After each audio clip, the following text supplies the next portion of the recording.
the Sportscast, April 4th, 2022. If you haven't yet, please subscribe in all our channels, twitch.tv, YouTube, Twitter, Facebook. And if you're on Apple Podcasts, please leave a rating and a review. It will help us out tremendously. You can also listen to us on your smart speaker, Play Sportscast. Also, go to thesportscast.net for the latest and greatest, and go download our app, the Sportscast for iOS. The national championship is set. The two teams that have made it, Kansas versus UNC, two great heavyweights, going to collide. Probably the two best teams in the tournament, in my opinion. But we're going to recap the Final Four to see what happened. What happened that caused the national championship to be between UNC versus Kansas? And join us all the way from the great state of Arizona, Nicholas Holdell. Welcome back to the Sportscast. Thank you so much. I mean, Saturday was about pretty much anything I would have hoped for from those semifinals. I'm really looking forward to tonight's championship, hoping we get this a very close game like Duke and North Carolina was. Oh, absolutely. I thought the games were pretty, pretty exciting, pretty enticing, I would say. But we'll definitely see what's going to happen tonight. First, let's recap Villanova versus Kansas. The game that was not most watched compared to UNC Duke, but Kansas showed that they were number one. What were your thoughts over that match, which they won 81-65?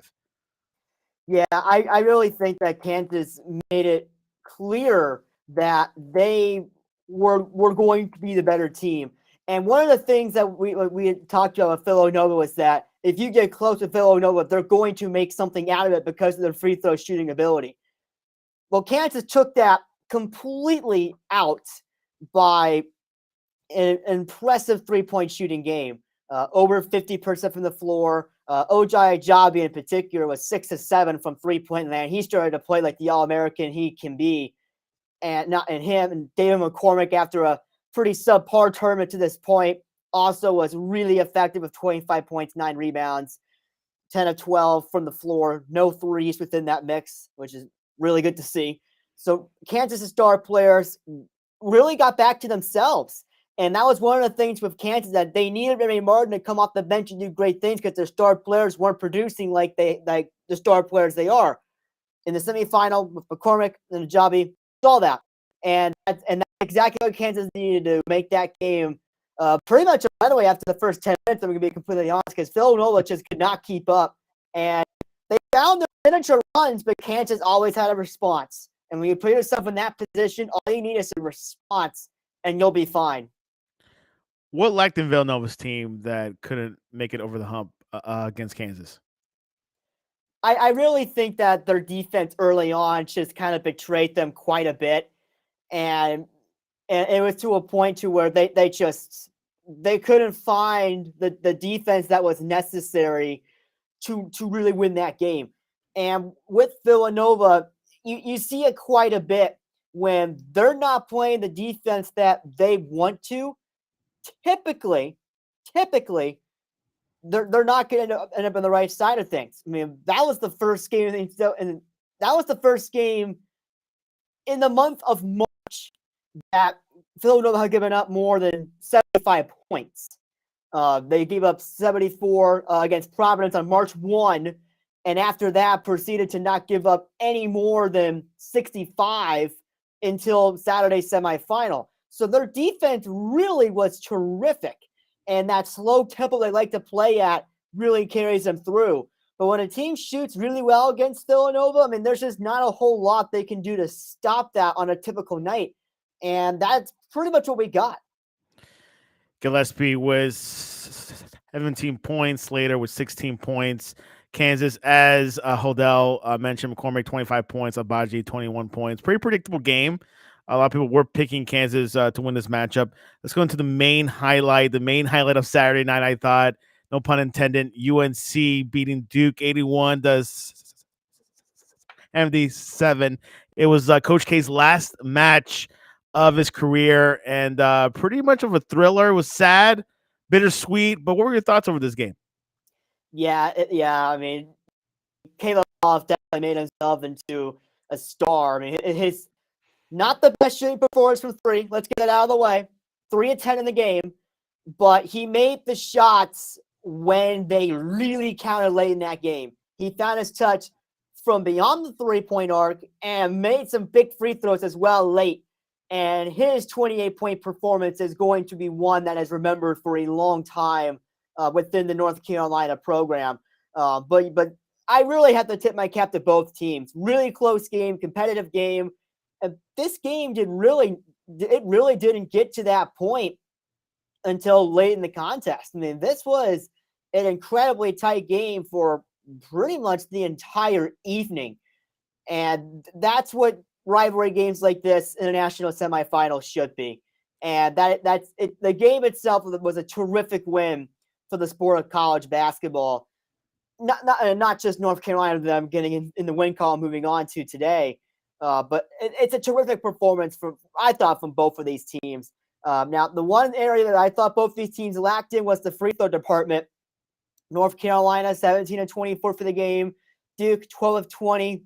Mark Williams missed a couple of big ones late. And when you get late in close games like that, you got to be able to knock down the free throws. And that came back to bite. Yes, Nicholas hit the nail. It was a close match, back to back. Saw it live. Something that Duke couldn't hold on against UNC. Way too talented team. What do you see in this UNC team? Eighth seed. Ranked a little bit lower than going up to a 2 or 1. But how come this UNC is clicking at this moment? Well, I mean, their seeding was really dictated on some of their shortcomings in the regular season. I mean, the loss to Pittsburgh at home back in February 16 was a bad loss. And what they really did since that loss, I mean, the immediate follow-up in February 19 was a win at Virginia Tech. They go in, they win the last time of the regular season. The win at Duke to close the regular season. They really beat up Virginia in the ACC tournament. Virginia Tech, when they played North Carolina in the ACC tournament, was hotter than heck. And there was really no stopping Virginia Tech in that ACC tournament. But I think North Carolina learned even more about themselves from that game. I mean, they crushed Marquette. They were crushing Baylor before Brady Manick and eventually Caleb Love were forced out of the game.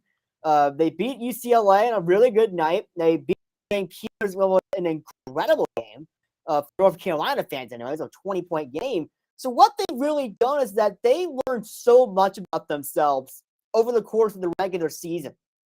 And I think what Hubert Davis has done a terrific job in doing is taking that and translating it to a team that has become unstoppable. And this is the kind of team that I don't think anyone wanted to face going into the NCAA tournament in the first place, but they've really proven that. I believe it's one of the terrific coaching jobs of the season that's not going to get really counted in the awards list because they only go and account in the regular season. But just the last month and a half for North Carolina has been terrific, and it's been more the North Carolina that I think this sport is better off with. And I don't think it's anything that we were expecting, but I think Coach Hubert Davis has done a terrific job. And I'll just remind you of this. After North Carolina gave up 98 points on the road to Wake Forest, ugly loss, this team was 12-6 in the season. And what they've done since then has been nothing short of remarkable. Making history for a first-year head coach. Quite remarkable. Let's go to the other coach, Coach K. Retiring after this season. He's retired right now. Nick, where does his legacy is right now after that loss? Well, this will be an ugly one. I mean, having your career go out to your arch rival in the sport's biggest stage, that is rough, to say the least. But there's no denying what he's done at Duke. I mean, between the national championships, the 13 Final Four appearances now that he has, constantly bringing in the top talent to Duke. There's why people love to dunk on Duke. It's because they are and have been the sport's perennial program, or one of the perennial programs in this sport. with Coach K at the helm, and that's Coach K. I mean, what he has been able to do has been nothing short of remarkable, and I do believe that the sport's going to miss him very, very dearly. And you say what you want about him as a person. I mean, obviously, I think Twitter's opinion was made loud and clear after that game. But you have to respect what he's done for Duke and what he's done for the sport of college basketball. It's been terrific to watch. Did Duke surpass expectations? You know, they weren't really, I guess, predicted to win it all. But do you think they surpassed expectations, or they were at a right stage to be sent off? I think that what Duke did this year was probably about what I expected from this Duke team. Like we knew the talent of this team going in. Like we knew that they were going to be a terrific team to watch. Just based on, I mean, their first game on a neutral floor to start the year way back in November was a really good neutral site win against Kentucky. Like we knew this team had the pieces between Paulo Banchero and guys like Wendell Moore and Treble Keels, who's been terrific in his freshman season. Like we knew the sort of talent that this team had, and they were able to really put together a really solid season. Like a Final Four appearance, even though they did not get to the championship game, I don't think as a season that should be frowned upon. Like it is so difficult in college basketball in the NCAA tournament to get to the Final Four. Nonetheless, make the national championship, then go on to win it, as either Kansas or North Carolina will do tonight. It's so difficult to do, and that's why a coach with 13 Final Four appearances is a new record. It's so remarkable what the program has done, and for that team this year, like that's about what Duke should have done this year. Get to New Orleans and see what happens. Now, obviously, it ends in Academy in the semis, but I would not knock it against Duke. Like, I'm not going to say it's a championship or bust. Like, a Final Four is still a very good season, no matter how you put it. Quite remarkable, of course. Duke is a perennial institution in college basketball. Nick, which Nick has said before. Two schools going to tonight's big game. UNC versus Kansas, both have a lot of history. We're going to preview this game tonight. Nick, how do you see this matchup tonight? What will happen? I think there's a couple of key positional battles that I'm really looking forward to. Number one, McCormick versus Armando Bacot. Will Bacot's ankle be completely fine? Because if he is, I mean that he has rebounded like no one else's business in this NCAA tournament. 20 plus rebounds now in 2 consecutive games. Those are 2 bigs. They know their role. They're not going to shoot the threes. And I would presume that they will be matched up against each other. So I'm really looking forward to seeing that particular matchup. Caleb Love versus Ochai Ajabi, I think will also be a very good matchup. With Caleb Love and what he's done in this tournament, he has played incredibly well on numerous occasions. He's had his off nights, nights where he just wasn't used that much. But for the most part, he has been terrific to watch. Love has. So how Love and Ajabi will match up will be very, very interesting.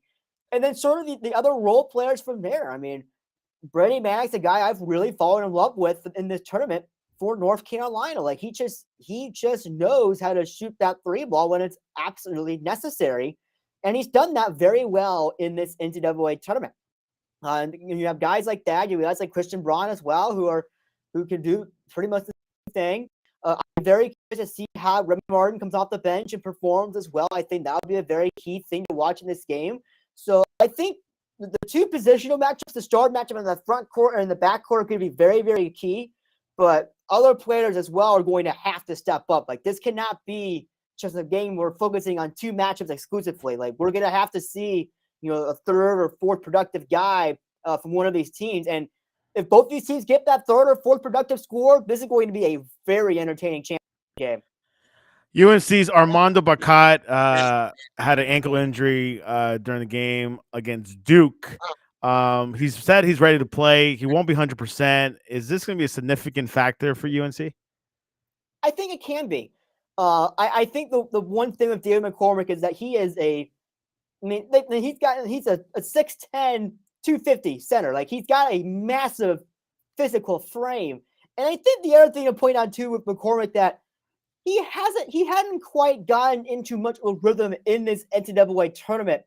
So I'll be very curious to see if he can properly follow up the semifinal performance with a classic championship performance as well.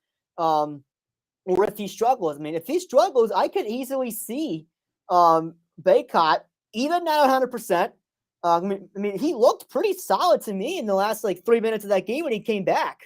Which, credit to him on that alone. Like, that is the heart of a champion and what a warrior is. And so I think that matchup, as much as it's going to depend on how well the ankle is and how limited that mobility can be, I also think McCormick's play is going to have a big factor in that, because if he disappoints, Baycott could still easily win that positional battle down low. Jayhawks are favorited. Vegas is favoring the Jayhawks by not a huge margin, but it will be a tight match. We'll have predictions towards the end of the show. Let's go look back at this bracket. You picked Arizona to win this tournament. What happened? And looking back, what would you have done different in this bracket? Yeah, I mean, the inexperience of Arizona.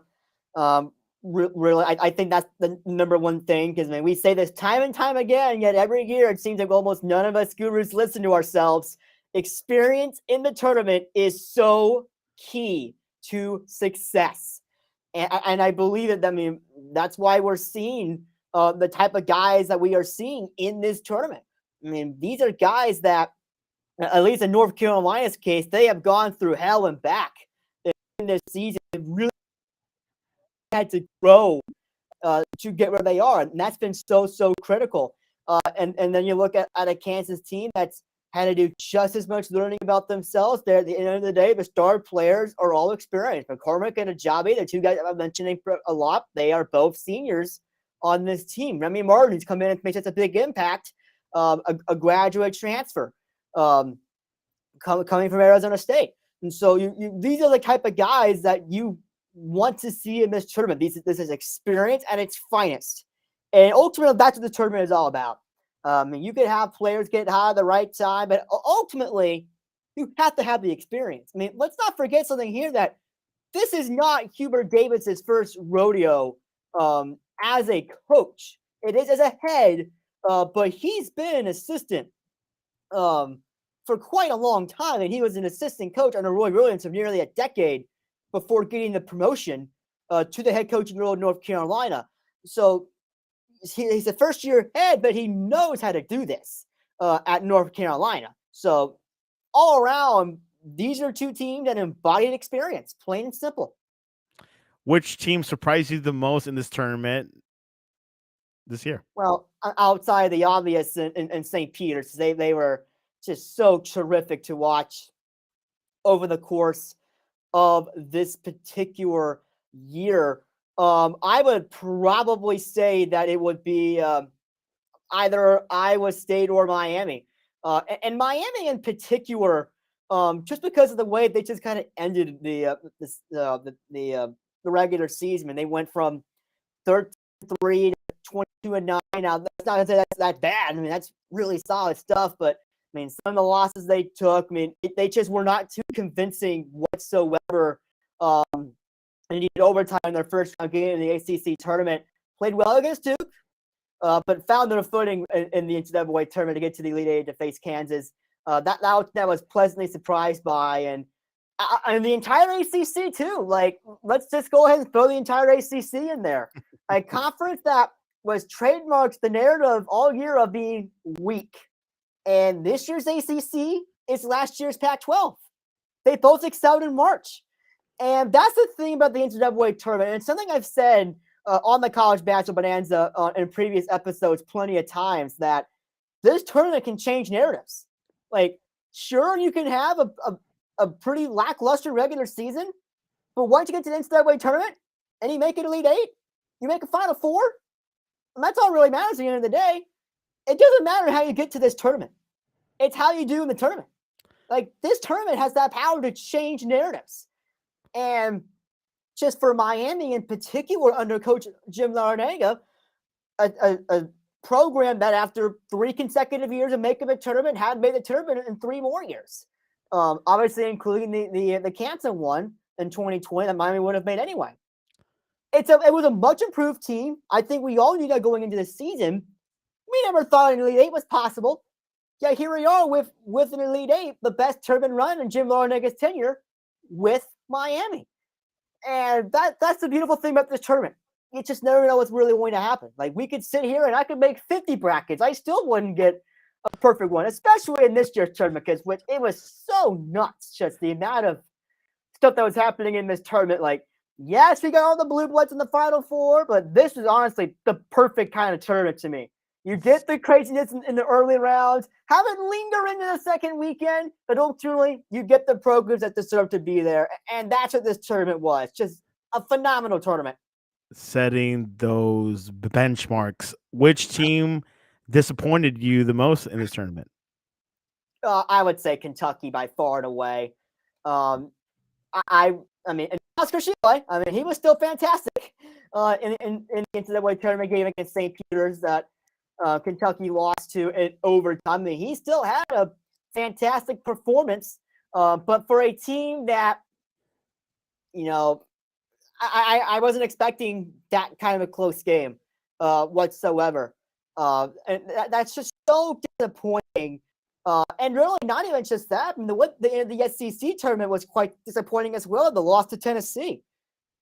It's incredibly disappointing for a team that had the kind of talent that it had, and as every coach that the coach is going through right now, Coach Cal is going to have to rebuild. Like, every year is a rebuilding process now at every institution, whether you like it or not. Sure, pros will return and give you a good core, but if you don't work in the transfer portal, you're not going to make much of it. And that's what Coach Calipari did at Kentucky. Still couldn't get out of the first round. Like, I don't know what to say anymore about that. Like, it's just so disappointing. Kentucky, who got out because of St. Peter's first round. Can you make a prediction who will win it next year? Good freaking luck. I mean, there's just so much uncertainty right now between the portal. I'm sure it's exceeded 1,100 players at this point, but we're well over 1,000, and some have committed. There have been some decent commits that we have talked about on our show, which will come out Wednesday on our College Basketball Bonanza, and all its podcast platforms. We did talk about some of those, but at this point in time, I know the writers will probably come out with their way too early top 25. So they're going to try and get that out for next year. With the way college basketball is at this point, that's just flat out stupid. Like, I get the need for content and stuff like that, but I wouldn't be able to do anything like that until like July, if I'm being completely honest. With the way the portal is nowadays, I mean, this used to not be a huge issue. Like, most of the high school recruiting, like most of those top prospects have committed. Right. It's just the portal now. And you can build winners completely off the portal. Let's just take North Carolina in as an example. Brady Manek, someone I've loved in this tournament. That's a graduate transfer from Oklahoma. He's been such a key piece to this team. And I don't know if they make it happen really without him. But now, with that being said, it also should be worth noting that most of these pieces did return from playing North Carolina last year. So it's not like this is a completely transfer-built team.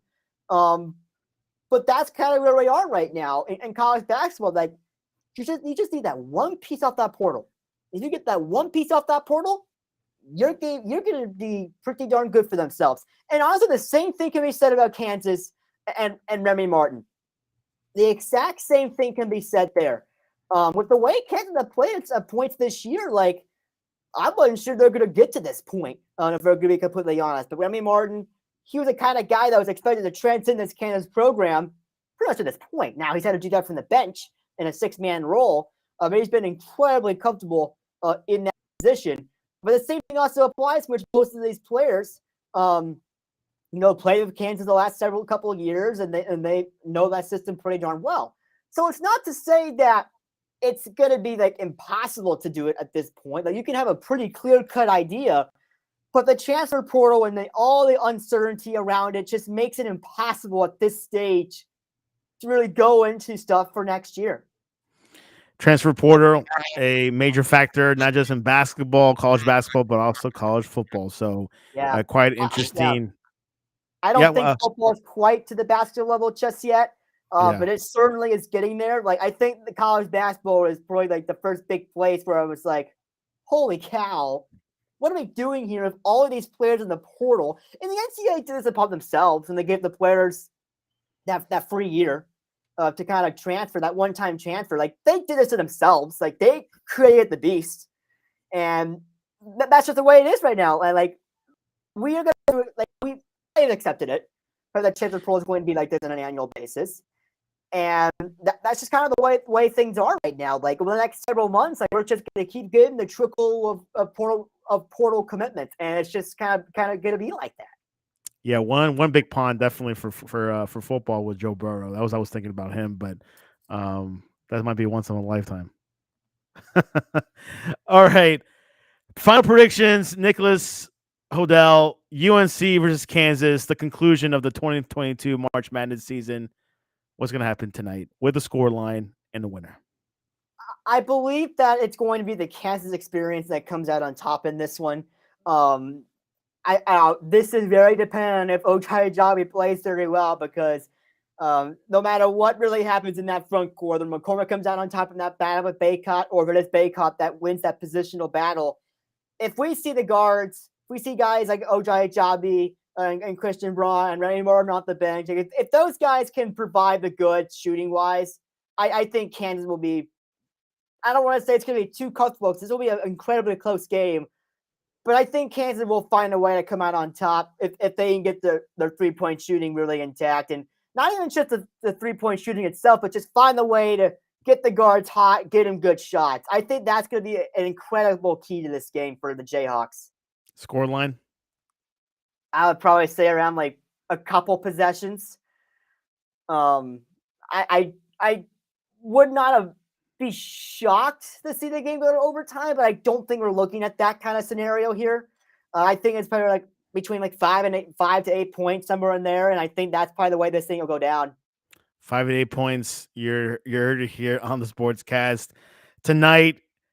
Tip off is 9:05, right? Yeah, well, I mean, they're advertising as like 9:20 Eastern time, which is just Eastern time. which is insane. I mean, a piece of life advice, like get yourself someone that loves you as much as college football and basketball loves late Monday night championship games. Like, it's absurd. But obviously here in Arizona, I don't have that problem, because it's 6:20 my time, and it's great. I wish I was in Pacific. Yeah, and it'll be on TBS, not on big CBS. So you'll be seeing some Chuck and Kenny the Jet. So pretty exciting tonight. College basketball is going to come to it's going to be a good game, I think. Not overtime great, but good enough to stay till midnight in the East Coast. Yeah.